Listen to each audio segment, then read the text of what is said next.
In my last video, I provided a walkthrough of how to use pattern guides for making seamless repeat patterns easier. And a fellow pattern designer shared a great follow-up question.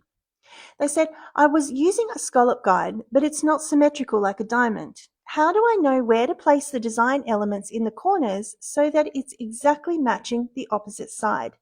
I want to answer in a video because I think other designers will be asking the same question. So thank you to Alexis for asking such a good question.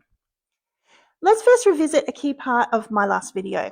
A pattern guide is like a boundary that contains the center repeat.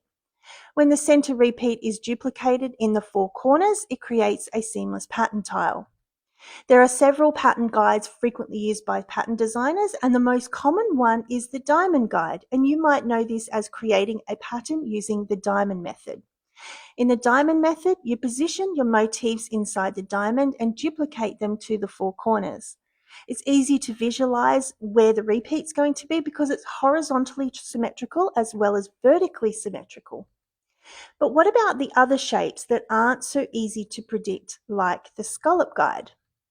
Where do the motifs repeat when using other guides? How can you visualize the repeats when it's not symmetrical? It's hard to visualize when you're using wonky shapes, and it's kind of like the brain just doesn't want to brain when trying to piece them together. So in this video, I'll share 2 tips to help you. Tip number 1 will help you with visualizing your repeats and where to put the motifs and where they will appear in the repeat.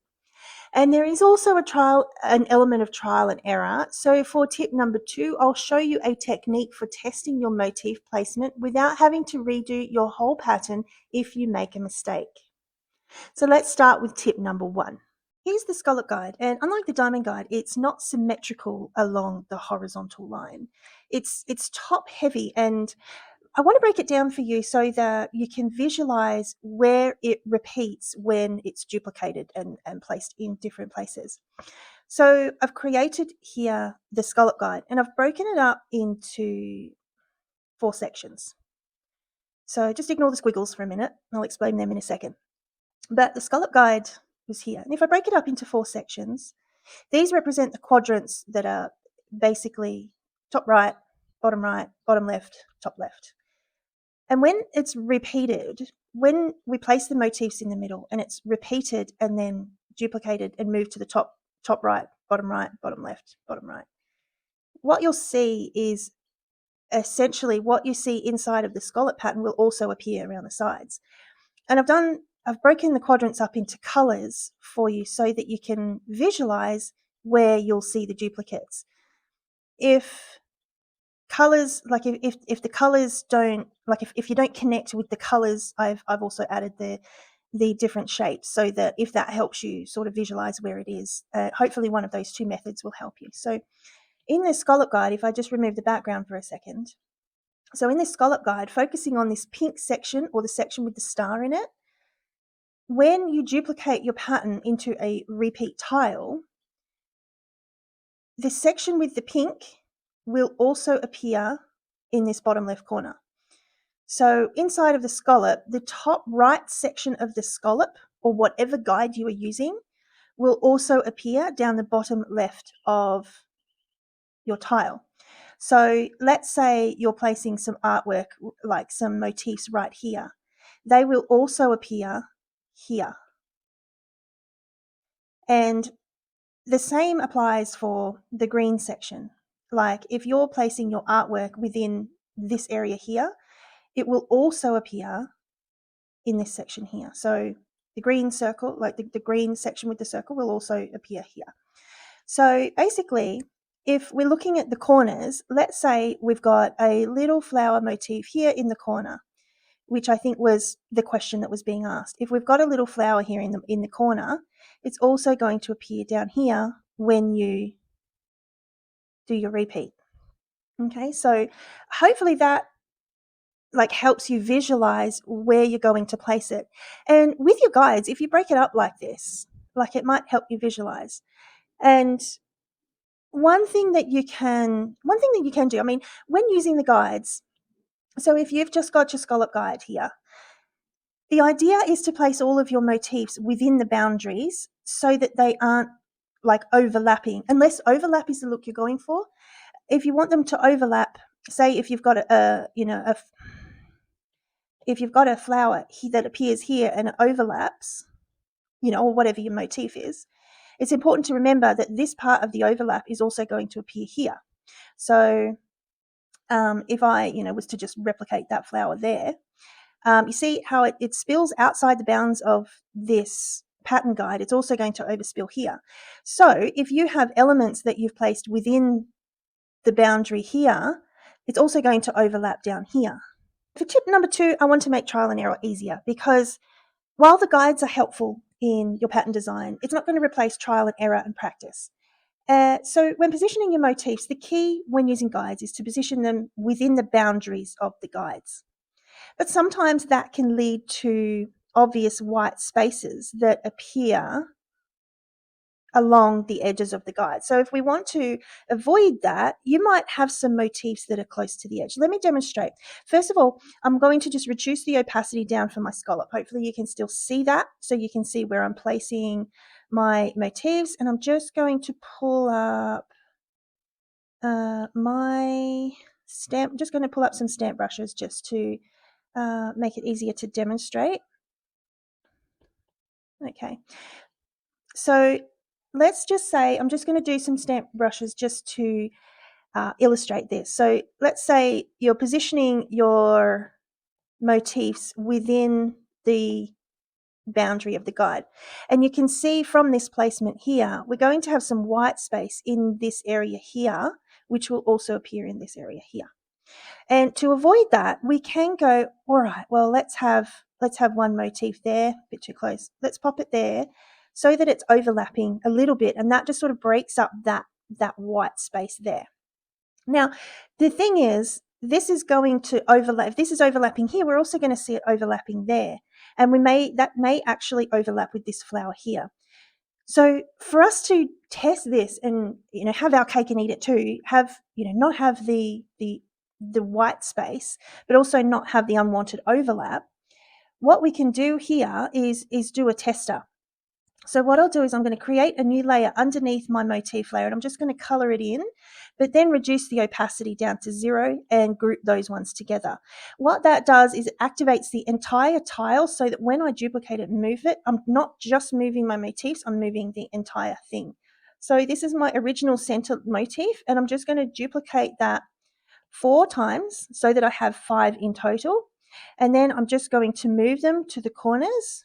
If you want a more thorough demonstration of this, check my last video, which is how to use pattern guides. I do go into it in a little bit more depth. But just for this one, I'm just trying to show you how, basically demonstrating how we can fix our pattern, our center motif, without starting from scratch. Okay, so what I've done here is my center motif is here. These are my 4 duplicates, and I'm just going to group together the duplicates while leaving the original motifs like on a separate group or layer. And then what I'm going to do is, you don't have to do this, but this is what I like to do. With this duplicates layer, reduce the opacity down, because you can see what that does is it separates where the center motif is from the duplicates. And as we can see here, my overlapping flower here is definitely overlapping with this one here, which is this flower. Okay, so this flower is the same as this flower is the same as this one. So viewing it like this allows you to make changes to the center motif, so that you can go, okay, well, this flower here is not really working for me. So what I'm going to do is make edits into the original motif. And the choice we have here is we can either delete this one or move this one, which is also this flower here, or we can move this flower here. So what I would actually like to do is, I think for this pattern, it would be better for me to move this flower down here, and then erase this flower. All right. So did that the long way, didn't I? Okay, so with this view, while I haven't edited this particular flower here, none of the reduced opacity, so none of the duplicates have actually changed, just the center motif. But I know if I position it there, if I redo this, it's going to look a little bit better.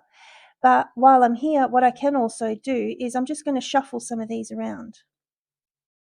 So doing this sort of test phase allows me to make changes to the center motif while having a bit of a preview of the repeat itself. It's not as good as like the live preview that you would have if you set it up in Affinity Designer.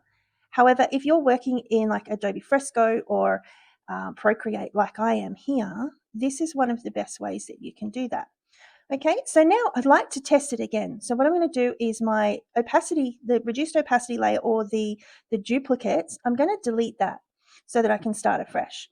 Now I'm going to repeat that process where I duplicate 4 times. So I've got my original center motif and then my 4 duplicates. And then I'm going to repeat the process. And you'll see that they will now come together beautifully without any overlaps, because I fixed the original motif. And sometimes you may need to do this more than once, and that's okay, because doing that, just taking that extra step is going to give you a better result, better, more balanced result that you can be really happy with. So now you can see, and if I just group them again and reduce the opacity down so I can see how the repeat is, I've gone outside of the bounds of this guide a little bit, but I've tested it and I know that it's not going to overlap with any of these elements here.